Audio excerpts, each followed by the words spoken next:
Hello, everybody. So today is day 15 of the semester. Uh, Today is either Wednesday, December the 2nd, for if you're an A day, or it is Thursday, December the 3rd, if you're a B day. So this is kind of our second part of this week's lesson. Today we're going to do some stuff with nuclear chemistry. So I'm going to show you a video of the top 10 nuclear disasters, kind of learn some history. And then we're going to talk about nuclear chemistry. So that's the plan for today. All right, so here's our plan for this year, the rest of the year. This week we covered shortcut electron configurations. We did nuclear chemistry. And so the main assignment that I had earlier this week, Monday or Tuesday, was the shortcut electron configurations exit ticket. I got a lot of those completed, but I got a lot of students that didn't do this, and we did this together during class. You guys got to meet me halfway. All right, so I need y'all to do that exit ticket. If you guys want, I can post an answer key to the exit ticket online. I don't have a problem with that.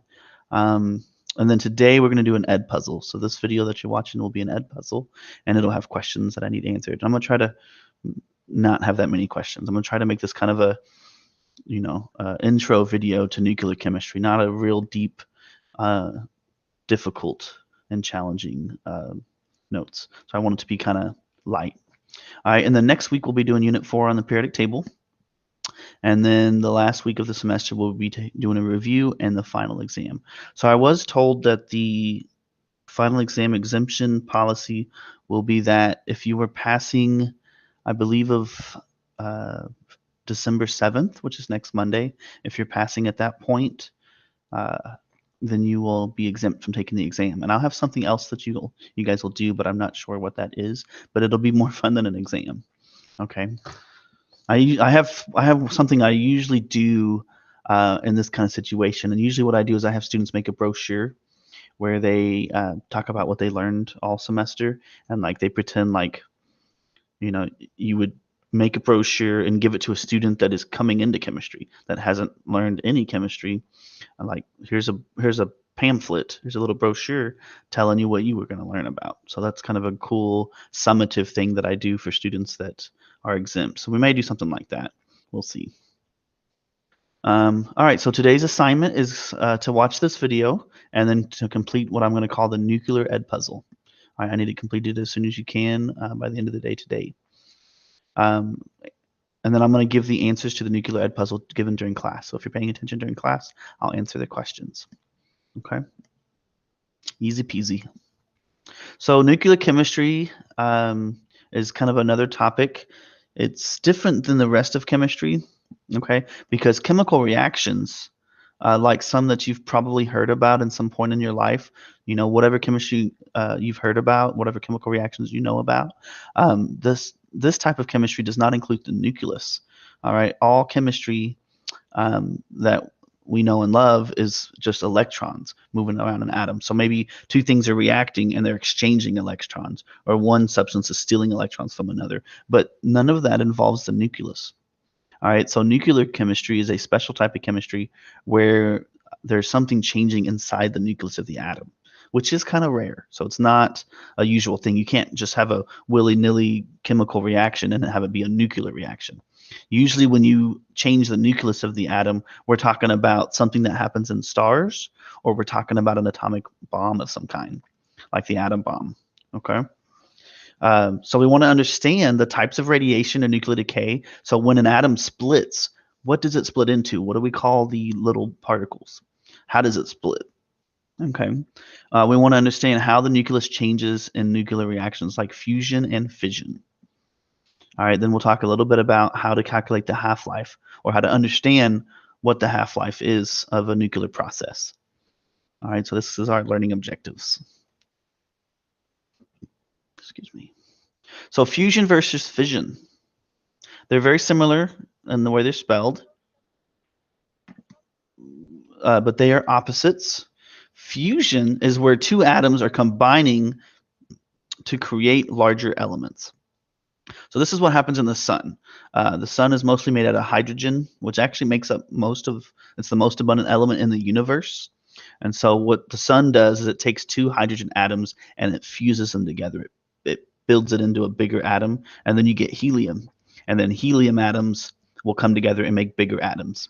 Okay, and this will continue until this core of the sun or the core of the star gets so dense that it collapses. And actually, it continues to make heavy elements pretty much until it starts to make iron. Interestingly enough, once a star starts to make iron, it starts to collapse, and as it collapses, it causes a really big explosion called a supernova, and it sends out these large elements all across the universe. And so this is how we get all of our elements that are in our bodies and in our food and in our environment. So this is really cool. So we are made out of star stuff. Okay. And hopefully that's one thing that you guys can appreciate in chemistry and take away with you when you're done with chemistry, is you can realize that you have star stuff in you. So that's pretty cool. And then fission is the opposite of fusion. Fission is where an atom splits into smaller pieces. So this is what happens in the atomic bomb. When you take an atom and you split it, you are breaking the nuclear force that binds the atom and holds it together, and that force is very strong. So when you break that force, there's a lot of energy released. And this is how we get energy from nuclear power plants, and this is how we get a lot of energy released in atomic bombs. Okay. So we want to know the difference between fusion and fission. All right, and here's just some notes that I want to talk about with you guys.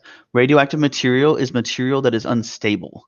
All right, so what I usually say to my students is that when the Big Bang happened, all matter was concentrated in a tiny space, maybe the size of a marble or something, so it's very tiny. So all matter, all atoms that will ever be, are all stuck in a tiny little piece, small little space. And then basically that thing exploded and expanded, and the universe is still expanding. Okay, so when those atoms were created in the Big Bang and they expanded all across the universe, those atoms were not created equally. All right, and the actual conditions that these atoms lived in during the formation of the universe was pretty chaotic. And so the universe has cooled down. The Earth is kind of cooled down since it's formed. The Earth is still cooling down, actually. It'll still take a while before it cools down. The sun is cooling down. And so as things cool down, these atoms are now in a different environment than they were when they were in the chaotic creation, right? And so when these atoms cool down and settle down, or actually when the atoms were made in a chaotic environment, they're not made equally. Some atoms are unstable. And so when nature puts these particles together and makes an atom, sometimes it's just not stable. The forces holding the atom are not strong enough to keep it together, and so the atom breaks down. So when the atom breaks down and splits, we call that radioactivity, or we call it nuclear decay. And then when we say nuclei, a nuclei is plural for nucleus. So if you have two atoms nucleuses, that's two atoms nuclei. So that's what nuclei means. Because of their instability, they release energy and or particles that change their nucleus. So when atoms break down, because they're unstable, they're going to release energy and particles. And so what happens is if you have, I don't know, if you have an atom that has 100 protons and it splits, some of those protons will leave. Maybe 4, maybe 10, some of those protons will leave the atom and it'll break down into smaller things. So when a nucleus changes, the element can change into two options. It can turn into a different isotope with the same element, meaning that it has the same number of protons, but a different number of neutrons. That's one option. Another option is it can turn into an entirely different element, and we call this transmutation. So this is where one element turns into another. So that means that it lost protons somehow. All right, and this is called nuclear decay. And the energy that's released by the atom when it breaks down is called nuclear radiation. And as you guys probably know, that's poisonous and hazardous. And that's because nuclear radiation is a chain reaction. And so when it starts to break down, it's not going to stop. It's going to continue breaking down and releasing energy. And so if you get nuclear radiation in your body, if you breathe radioactive air or radioactive dust from a nuclear event of some kind, it's going to get into your bodies, and that energy is going to basically attack your cells and kill your cells. And interestingly enough, the radiation is tiny particles that can actually interact with your DNA and break down your DNA. And so that when your cells try to copy themselves, they will no longer be able to copy correctly. And so you can get this weird growth of cells, or weird things happen with your DNA, so that you've got mutations in your body where your body's not doing what it's supposed to do. So that's kind of interesting. Here's the 4 types of nuclear radiation. I'll start at the top. Alpha decay is a helium nucleus. All right, so that means it has 2 protons and 2 neutrons. So it's a part of an atom that has 2 protons and 2 neutrons. So maybe it looks like this. 4 particles. All right. The charge of this particle is +2. A piece of paper will start an alpha particle. An alpha particle is kind of big in terms of the size of the atom. So a piece of paper can stop alpha radiation. Alpha radiation will ionize matter as it passes through, causing it to slow down. Okay. So this is kind of a larger radiation. It's 2 protons and 2 neutrons. Beta radiation, the second kind, is a beta particle, which is kind of like a nuclear electron. It's a negatively charged particle that is in the nucleus, not an electron, but a negatively charged particle in the nucleus of the atom. And it is much smaller. It has a -1 charge, just like an electron does. You can think of it as a nuclear electron. It's an electron that is stuck in the nucleus. And so that thing will leave, and it'll ionize and cause, it'll release energy as along its path. All right, so it takes 3 millimeters of aluminum or 7 millimeters of wood to stop these particles if you want to protect yourself from beta radiation. The type of damage is it ionizes, same as above, but it travels much further, causes much more damage. All right, the next type of radiation is called gamma radiation, which is the strongest. And this is the symbol for a gamma particle. It doesn't have any protons, neutrons, or electrons in it. So there's no charge. It travels through just about anything, but 7 centimeters of solid lead can stop it. And that's because lead is very dense. And so it can't get between the atoms of a solid lead metal. Since it travels so far and so fast, it does the most damage. Another type of radiation is called a neutron, which is just a neutron. It has no charge, as you guys know. 15 centimeters of lead can stop these, and it's the same as above, heavy and fast. And there's actually radiation going through the air and through you at all times. There's radiation that goes through space that was created during the Big Bang. And so there's a constant stream of particles going through you right now, going through the room. So this is pretty cool. These particles don't really interact with us, so they don't cause any problems. But sometimes they can.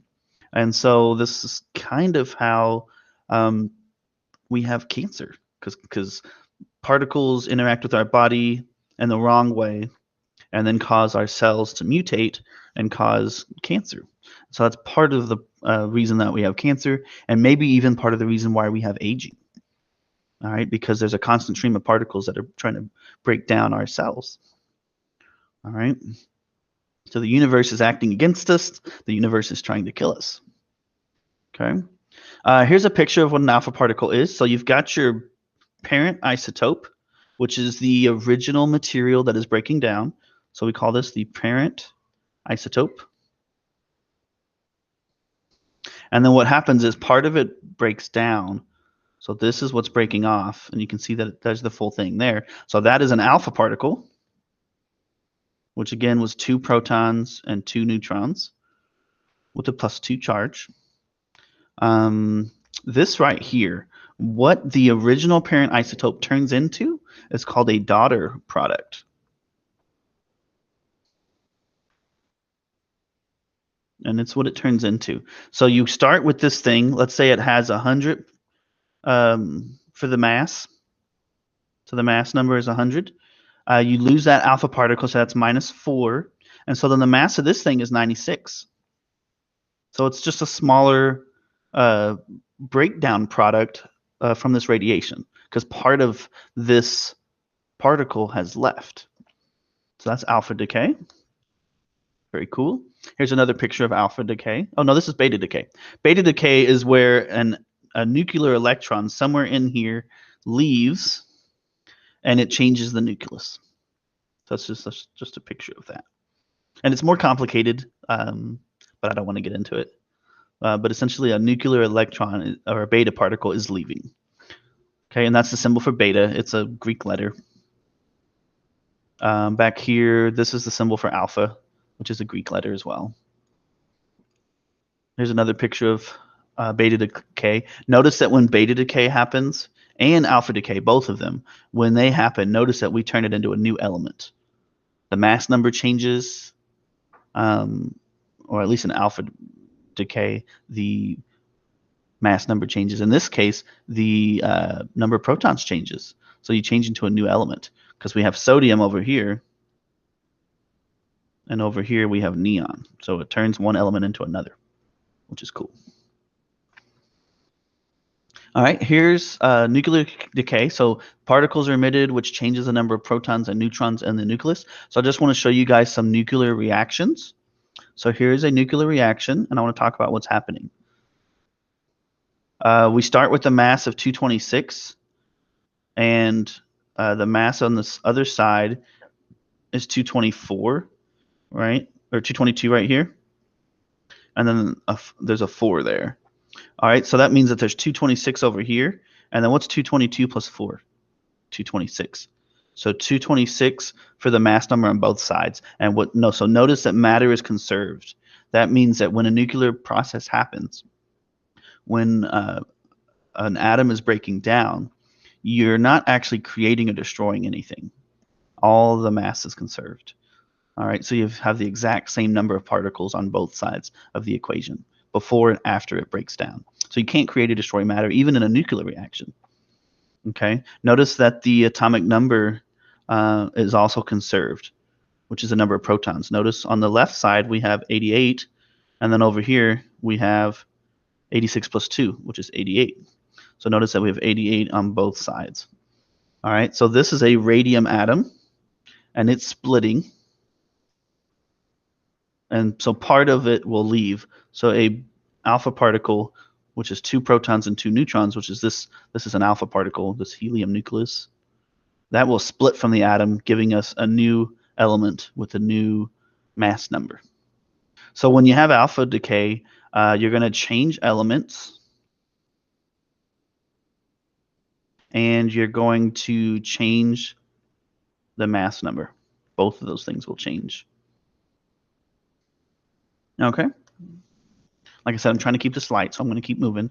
Beta decay is where a nucleus gains a proton and loses a neutron.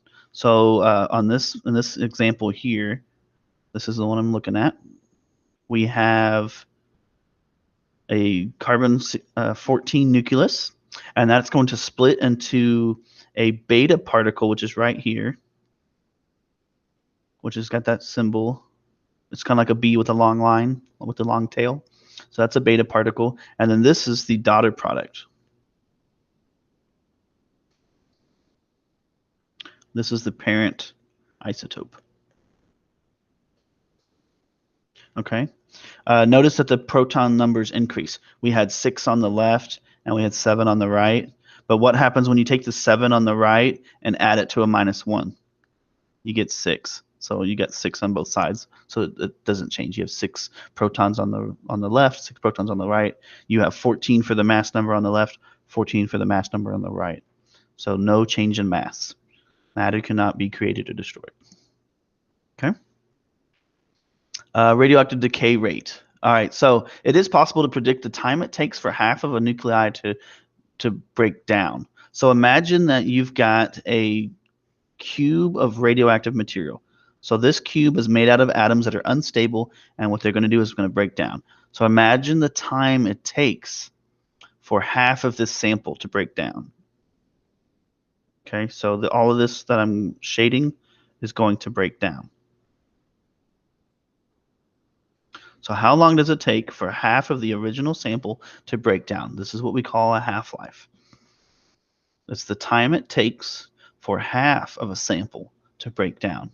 So you can think of it like this, and I usually do this as an in-class demonstration, which is going to be not really possible this year. But we've got, let's say, imagine I've got a piece of paper. So that box that I just drew is a piece of paper. What I can do is I can fold it in half, and then I'm going to shade it with my marker.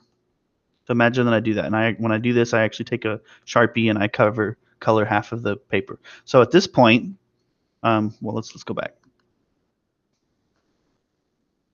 So first I've got half and half, or first I've got a full 100% paper, 0% shaded. And so we can just say white. So it's 100% white paper, just printer paper, and 0% shaded. What I can do is I can fold that paper in half, and I can shade half of it. And so now I've got 50% white and 50% shaded, right? And so half of that paper has now been altered to some other material, and so half of it's gone. And then I can take it again and cut it in half again. So now I'm taking, so once it breaks down, it kind of separates from it. So you can kind of just think, I shaded the right side there. So let's just erase it. And now we're going to take what's left, which is now half, and we're going to cut it in half again.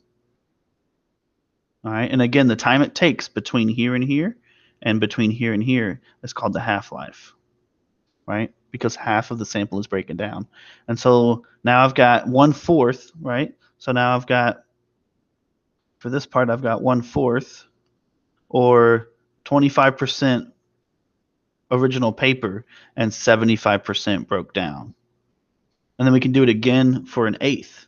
So I could take this square. So imagine so I'm just going to draw what I had before. So I've got this shaded, right? Just like I have drawn over here, right there. So imagine I've got that. Let's erase what's decomposed. And now I've just got this 1/4, and we're going to split it in half again. And so now I've got 1/8 and 7/8. Right? And you can kind of see the progression. But the time it takes to go from one to the next is called the half-life. All right, and that's how we study nuclear processes. It's also how we study chemical reactions. Because if I've got some kind of chemical reaction that's going to happen, let's say I've got some kind of compound in a beaker, right? So say it's hanging out in there. Let's say that it breaks down, and it's going to form something else. So right now it's A, and then it's going to, let's say it's AB or ABC. So it's 3 atoms, A bonded to B, bonded to C. 3 atoms all bonded together, okay? And then what's going to happen is they're going to split.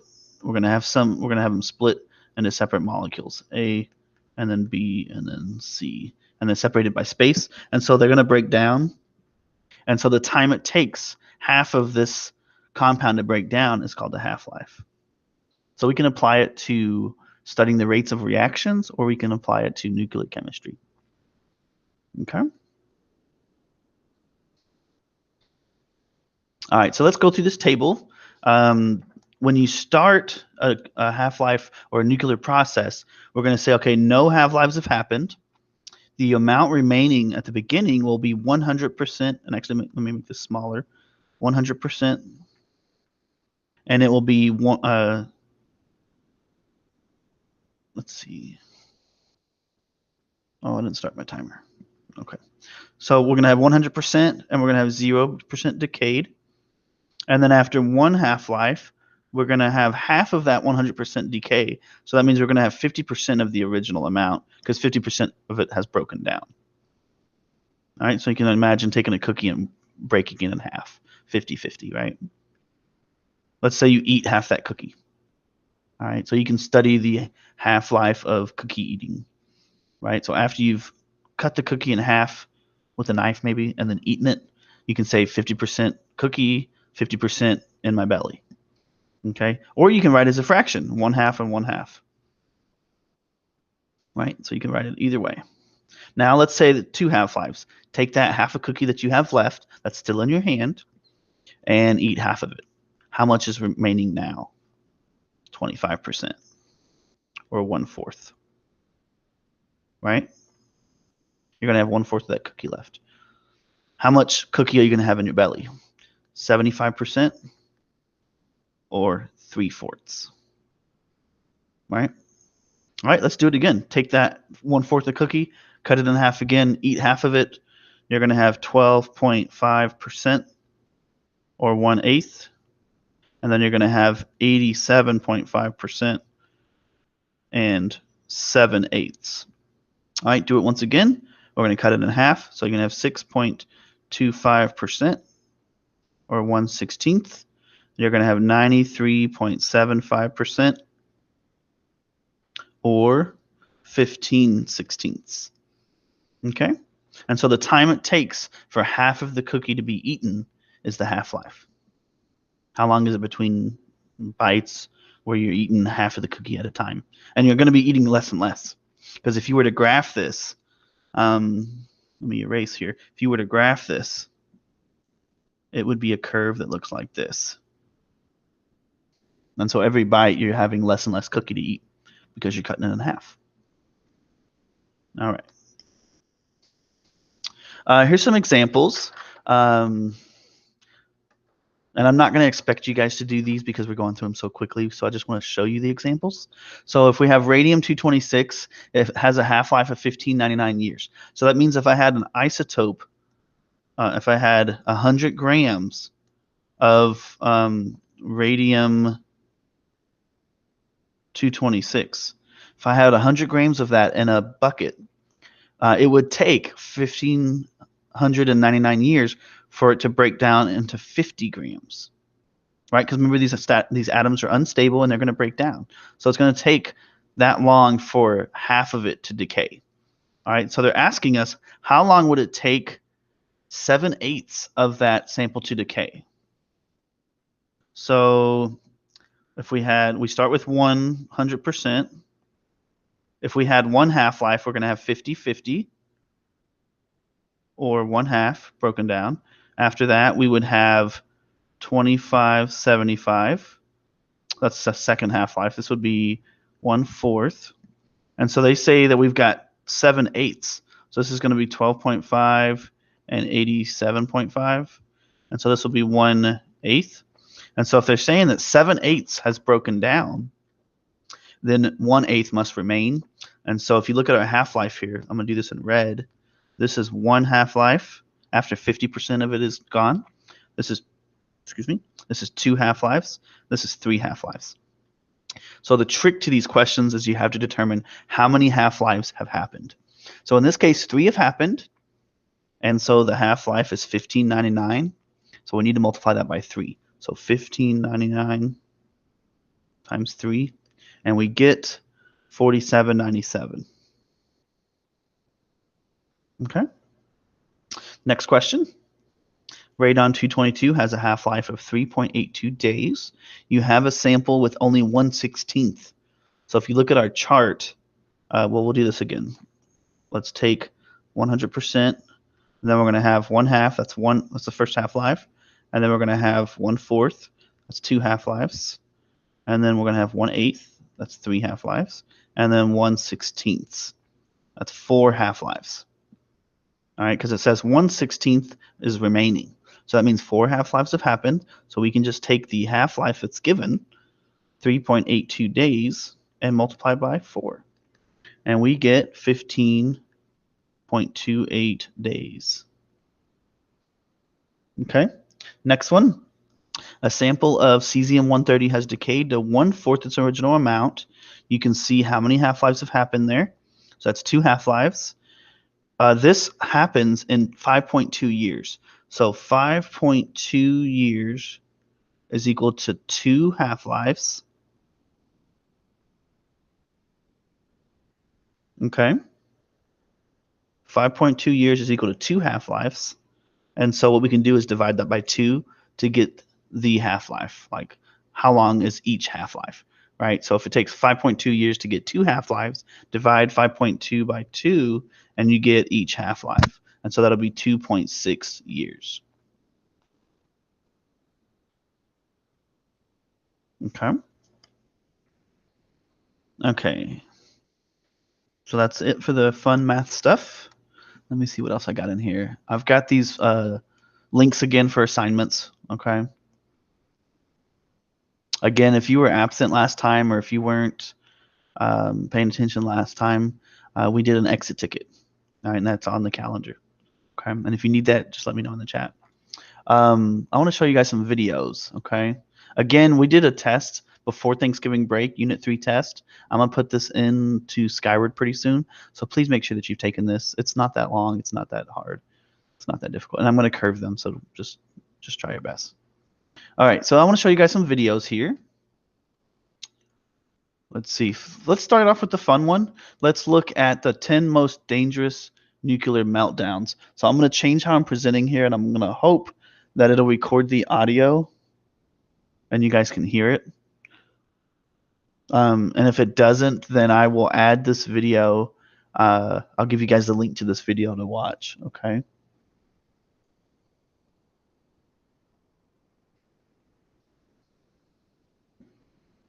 Okay. So let's watch this. 10 most dangerous nuclear meltdowns. Top 10 most dangerous nuclear meltdowns. What is a nuclear meltdown? Not having a dignified definition, a nuclear meltdown refers to the accidental melting of a nuclear reactor, resulting in core damage from overheating. These meltdowns are hazardous, and the radiation leaks create havoc in surrounding areas when exposed to the atmosphere. Any form of being when exposed to these radiations suffer radiation poisoning, and ultimately death is inevitable. These accidents are catastrophic. However, some were put under control, causing less damage, especially human lives. Each nuclear meltdown has been rated a level 0 through 7 on the International Nuclear Event Scales, INES. As the title suggests, we're here to talk about the top 10 most dangerous nuclear meltdowns. And without further delay, let's get right at it. Number 10, Yezlovsk Bohunice, Czechoslovakia, 1977. Level 4.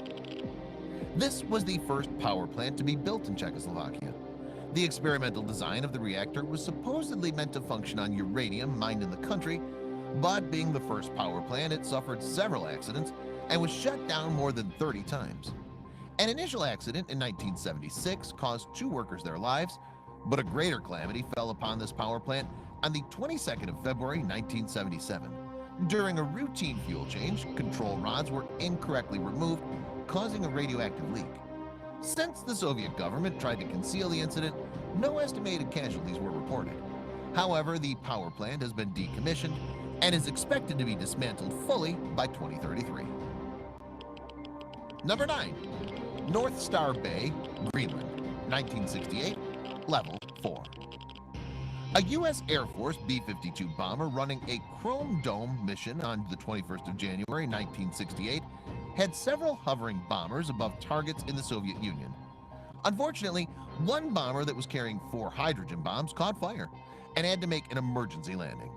Unable to land at the acquired location of Thule Air Base in Greenland, the crew abandoned the bomber and it crash-landed, rupturing the nuclear payload. Out of these 7 crew members, 1 lost his life. The explosion contaminated the surrounding area, and since then, Chrome Dome missions were discontinued. Better and stable explosives were developed to prevent nuclear weapons from future accidents. Number 8, SL-1, Idaho, 1961, Level 4. Forever etched in the history of nuclear meltdowns, this very day, the 3rd of January 1961, in the desert, 40 miles outside of Idaho at the Stationary Low Power Reactor Plant, or SL-1, an explosion befell when a reactor was incorrectly withdrawn. 3 workers lost their lives. The damage was minimized only because it's a remote location, and that's why the neighboring population did not suffer any loss or any radiation exposure. Number 7, K-19, North Atlantic Ocean, 1961, Level 5. The Soviet submarine K-19 was in the Atlantic Ocean when it suffered a radioactive leak. Deprived of a coolant, the overheating reactors had to be fixed, and 8 of its crew members decided to do it manually, exposing themselves to the radiation, causing their death within a span of 2 weeks. Unfortunately, the ballistic missile as well as other crew members were contaminated. The submarine that met its distress call, too, became radioactive. It didn't just end there. Within a period of 2 years of repair, it contaminated its surrounding area and the workers as well. Number 6. Windscale, England, 1957, level 5. Incapable of sustaining the increasing temperature, a reactor caught fire in a plutonium-producing facility where the UK tried to replicate the US nuclear bomb, which used tritium. They used water to extinguish the fire, but this caused a hydrogen explosion and worsened the condition. A significant amount of the gas had been unleashed in the surrounding vicinity, making it noxious. Number 5. Goiânia, Brazil, 1987, level 5. A teletherapy containing calcium chloride was left behind when a radiotherapy institute relocated, spotted by 2 scavengers, who later sold it at a junkyard on the 13th of September, 1987. The glowing blue material encased in steel and lead canister mesmerized the owner, compelling him to invite family and friends to have a look at this novel blue light, thereby exposing them to the radiation. Out of the 245 exposed to it, 4 people lost their lives. Apparently, this incident created an awareness of the concept of radiation exposure. Number 4. 3 Mile Island, Pennsylvania, 1979, level 5. Failing of a cooling system caused a partial meltdown with 0 fatalities. Regardless of the positive outcome, the accident has given Americans second thoughts on construction of new reactors and using nuclear power, which was a hype during the 1960s. This incident was the major reason for the cancellation of over 50 nuclear plant construction projects in a span of 4 years. Number 3. Kishtim, Russia, 1957, level 6. Wanting to be a tough competitor to the US regarding nuclear powers, the Soviet Union, in an urge to strengthen their nuclear arsenal, built power plants without precautious measures and violating regulations. They used a substandard cooling system at the Mayak plant near Kishtim City, which caused the explosion. The Soviet Union tried to keep it under wraps, but failed to do so since the explosion contaminated almost 500 miles of its surrounding, and people living within this radius started mysterious ailments like skin sloughing off. An emergency evacuation of the 10,000 living there brought this incident to the limelight, and a study suggested that at least 200 people died from radiation exposure. Number 2. Fukushima, Japan, 2011, level 7. One of the largest disasters since Chernobyl. What really happened was the Tohoku earthquake and tsunami resulted in a series of equipment failures, multiple hydrogen explosions, and 3 nuclear meltdowns at Daidi nuclear power plant in Japan. No death at the site, but stress-related death due to the incident was 1,600, mostly being the elderly. Earlier, it was rated a level 5, but then upgraded to level 7 when the events of Unit 1, 2, and 3 were combined into a single event. The radiological element determined the rating. The radiation was released into the Pacific Ocean. Number 1. Chernobyl, Ukraine, 1986, level 7. The worst nuclear meltdown the world has witnessed was the Chernobyl power plant explosion in Ukraine on April 26, 1986. When the reactor exploded, it sent a plume of radioactive dense smoke into the atmosphere. This fallout was 400 times greater than the atomic bombing of Hiroshima. Hovering across the Western Soviet Union, parts of Eastern, Western, and Northern Europe were affected. Killing 50 people at the reactor site, people across Europe became victim to this hazardous radioactive plume. A study suggests that over 1 million people may have been exposed to the radiation.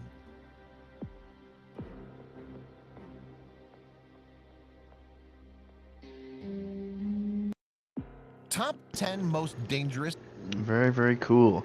So I hope you guys enjoyed that. Last thing I want to show you guys is a demonstration of Half-Life. And I'm actually going to mute this video. So let's look at this. So his daughter helped him do this demonstration. So they put 32 dice or 32 die in a cup, and then she would roll them. And then each time she rolled them, she would take out all of the ones. Okay, so she'd roll them, and she'd take out all the ones, and she'd set them here. And then she'd take the remaining dice, and she would roll them again, and then she'd take out all the ones, and then she basically observed a pattern. So let's look at that pattern. All right, so she rolled the dice. She'd take out all the ones. So her first roll, she got 1, 2, 3, 4, 5, 6 ones, and that one roll. And that's because she had 32 dice in there. So that's just the odds. 32 dice roll, you're going to have that many ones, right? Or somewhere around that. All right. And then she kept doing it. And this is how many ones she got each time she did it. So each of these is each time she rolled. So she rolled it 23 times. And this is the ones that she gathered. So every time she pulls these ones out, there's less dice in the cup. Okay. So I want to get to the part where she's got all her data. Let's look at this part right here, though. There's 32 dice in here, okay? And so if we look, we want to try to figure out how many times it takes her to roll, how many events, how many trials where she's rolling, how many of those does it take to reach half of the sample? So she started with 32, okay? And then so if we count these, there's 32, so half of that would be 16. All right, so let's see how many times it took her to roll and get half of the dice turned to ones. So that'd be 1, 2, 3, 4, 5, 6, 7, 8, 9, 10, 11, 12, 13, 14, 15, 16. So at this point, on the fourth roll, she has reached the half-life. And so that's why there's an arrow here. So at that point, she's reached the first half-life where half of the dice have been rolled to ones. All right, and then she continues. At this point, let's see here. So this was 16, right? That's 16. That was the first half-life. And so the next half-life, so if there's only 16 dice in the cups after that, then if you cut that in half, you got 8. And so how long did it take her to get that down to 4? So let's see. 1, 2, 3, 4. And so that's why there's a half-life after the 7th roll. So after the 7th roll, she's encountered the second half-life, where half of the remaining dice in the cup are rolled and are ones and are pulled out. All right, so let's get to the end here. And let's look at each half-life. Notice that it does take her a while right here where she's rolling and there's not any ones, and that's because there's not that many dice in the cup, so it's going to take her many rolls to get ones. All right, so this is the first 16, and then so yeah, 1, 2, 3.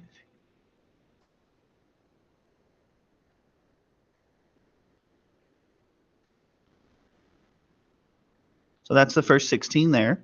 So that's the first half-life. And then the next one is 1, 2, 3, 4, 5, 6, 7, 8. So right there, I've shaded the next 8. That's the next half-life. So that's 8. So there's 16, then 8. And then the next one, I'm trying to use dark colors here. The next one is 4. So that's the next half-life. You got 4 dice left. And then she gets 1 there. And then the next half-life happens when she gets 2. So that one and that one will make the next half-life, which is going to be 2 dice. And then it takes her all the way to trial 19 to get the last half-life. So you start with 32 dice. You roll it and get all the ones. It takes her 4 tries to roll and get out half of those dice to be ones. And then another 4 tries to get the remaining 8 dice to be ones. And then it takes her 1, 2, 3, about 4 tries to get the next 4 done. And then it takes her a while to get the last one. So this is just a cool little demonstration of rolling dice and taking out all of the ones and seeing the pattern with Half-Life. Another thing you can do, and I'll show you, I'll move to a video here. I think I left it open. basically in this video, a guy takes a bunch of M&Ms and they're all faced up with the M's facing up. And then what he does, so he takes 100 M&Ms and a plate, and then he takes a plate on top and he shakes them, making sure he doesn't lose any. And then he opens it up, looks at the M&Ms, and sees that about half of the M&Ms now are showing the blank side. So one side of an M&M has the M symbol, the other side is blank. And so after one toss, half of the M&Ms have been changed so that they're blank. And so what he does is he removes any of the M&Ms that are now blank. And then he shakes it again. And then notice that it's about 25, 75, kind of close to that number is what he gets for the second one. And then half of that, which is 12 and 88 or 13 and 87. So really close to that. And then this one is around 6 or 7 to 94 or 93. So each time he shakes the plate, half of the M&Ms are blank. And you can do this activity with a penny. So if you take 100 pennies and put them in a box of some kind and shake them, so put them all on heads and then shake them, half of them will turn to tails. Take those out, and then take the remaining pennies that are on heads, shake them again, half of them will turn to tails, and continue the process until all of the pennies have turned to tails. Cool, which will take a while, right? So that's Half-Life, and I think that's it. Last thing I want to say is that I need you guys to complete the Ed puzzle over this video as soon as you can, and I appreciate you guys. This has been fun. Have a great one.